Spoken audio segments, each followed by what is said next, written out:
Assalamualaikum warahmatullahi wabarakatuh. Perkenalkan, nama saya Anissa Fauzia dengan NIM 200.0001173 dari program studi bimbingan konseling semester 1 kelas D. Di sini telah nampak pada layar belakang saya PPT berjudul komunikasi. Nah, di video kali ini saya akan menjelaskan kepada kalian tentang apa itu komunikasi, proses-proses bisa terjadinya komunikasi, faktor-faktor yang mempengaruhi komunikasi, macam-macam komunikasi, dan manfaat komunikasi.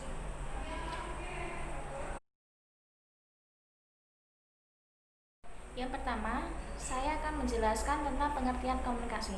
Sudah nampak layar pada belakang saya, di sana tertuliskan pengertian komunikasi. Apa sih itu komunikasi?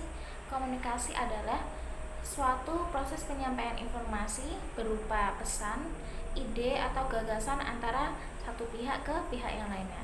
Jadi bisa dibilang komunikasi itu adalah proses sosial antar individu dengan individu lainnya. Dan komunikasi itu sangat penting. Jika tidak ada komunikasi, dunia ini tidak akan ada. Pada slide selanjutnya, saya akan menjelaskan bagaimana proses-proses komunikasi terjadi. Di sana terdapat dua orang, satu orang laki-laki, satu orang perempuan. Seorang laki-laki tersebut sebagai komunikator dan seorang perempuan sebagai komunikan. Siapa itu komunikator? Komunikator adalah pihak yang berhak memberikan pesan atau informasi kepada komunikan dalam proses komunikasi. Sedangkan komunikan sebaliknya. Komunikan adalah pihak yang berhak menerima pesan atau informasi dari komunikator ke komunikan dalam proses komunikasi. Pertama, prosesnya komunikator menyampaikan pesan atau informasi kepada komunikan. Lalu pesan tersebut tersampaikan, dan apabila sudah tersampaikan dan dapat diterima oleh komunikan, maka disanalah timbul pesan atau umpan balik dari komunikan terhadap komunikator.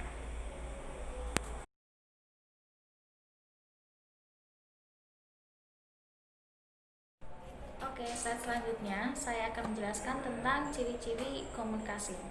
Di layar belakang terdapat 6 ciri-ciri komunikasi. Yang pertama, adanya kesamaan, yaitu kesamaan topik atau pesan yang disampaikan antara komunikator dengan komunikan. Yang kedua, arus pesan, yaitu tentang isi pesan yang cenderung two-way communication antara komunikator dengan komunikan. Yang ketiga, konteks hubungan, yaitu apakah face to face atau melalui komunikasi berupa tulisan atau media sosial. Yang keempat, adanya feedback, yaitu immediate feedback atau umpan balik mengenai pesan tersebut secara langsung. Yang kelima, interaksi, yaitu proses sosial yang terjadi minimal antara dua orang. Yang keenam, adanya efek, yaitu adanya unsur sengaja maupun ketidaksengajaan.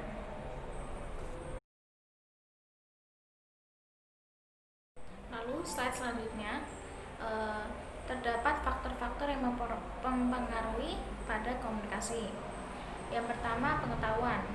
Seseorang akan lebih mudah menyampaikan pesannya jika ia memiliki pengetahuan yang luas. Jadi semakin banyak dia memiliki pengetahuan atau wawasan yang luas, semakin mudah ia menyampaikan informasi atau pesan yang ingin ia sampaikan. Yang kedua, perkembangan. Berpengaruh pada aspek pertumbuhan manusia dan keterampilan bahasanya. Misal, seseorang dewasa, seorang anak SMA mengobrol dengan seorang anak SD, sedangkan anak SD itu pengetahuannya dan perkembangannya belum begitu luas sama seperti anak SMA. Jadi kita lihat perkembangannya. Yang ketiga, persepsi, menafsirkan informasi yang diolah menjadi sebuah pandangan. Jadi pinter-pinternya kita mengolah suatu pesan atau informasi agar mudah dipahami oleh pendengar. Yang keempat, peran atau hubungan. Karena peran baik antara komunikator dengan komunikan itu penting. Kalau semisal kita menjalin komunikasi dengan seseorang yang kita benci, komunikasi itu mungkin isinya buruk atau mungkin tidak berjalan dengan baik. Terus yang kelima, faktor lingkungan, karena pengaruh kenyamanan lingkungan sekitar. Jika lingkungannya tidak nyaman, komunikasi kita juga berjalan tidak nyaman, nggak panjang, jadi singkat. Terus yang keenam, emosi, karena setiap emosional orang-orang beda-beda dan tergantung keadaan kondisi terkini seseorang itu ya. Terus yang ketujuh, kondisi fisik. Kita cek dulu dia punya kekurangan fisik apa. Contoh, dia buta, dia tuli, dia ada kekurangan di salah satu organ atau panca indera tubuhnya. Jadi kita harus tahu faktor-faktor yang mempengaruhi komunikasinya jadi kurang. Salah satunya tadi kita lihat kondisi fisiknya. Dan yang terakhir adalah jenis kelamin. Jelas antara wanita dan pria itu mempunyai topik sendiri-sendiri dalam berkomunikasi. Jadi gaya berbicara yang berbeda antara wanita dan pria itu sudah sangat jelas menjadi faktor komunikasi.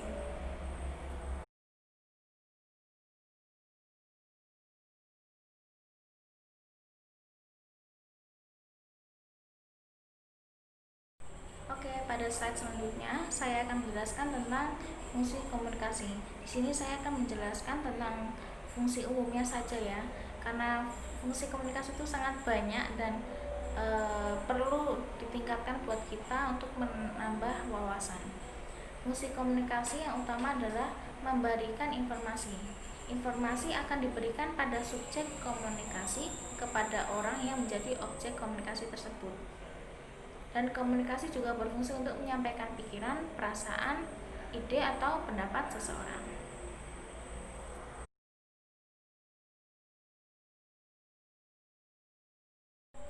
Slide selanjutnya menjelaskan tentang macam-macam komunikasi.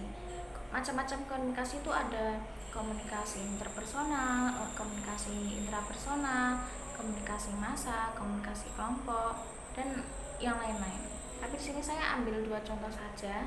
Yang pertama, gambar sebelah kanan itu komunikasi antara dua orang, yaitu komunikasi interpersonal, yaitu komunikasi yang terjadi antara dua pihak yang memiliki tujuan atau topik pembicaraan yang sama. Lalu komunikasi yang sebelahnya itu adalah komunikasi kelompok, yaitu komunikasi yang terjadi antara dua orang atau lebih yang mempunyai tujuan atau topik yang sama dalam satu forum atau suatu kelompok.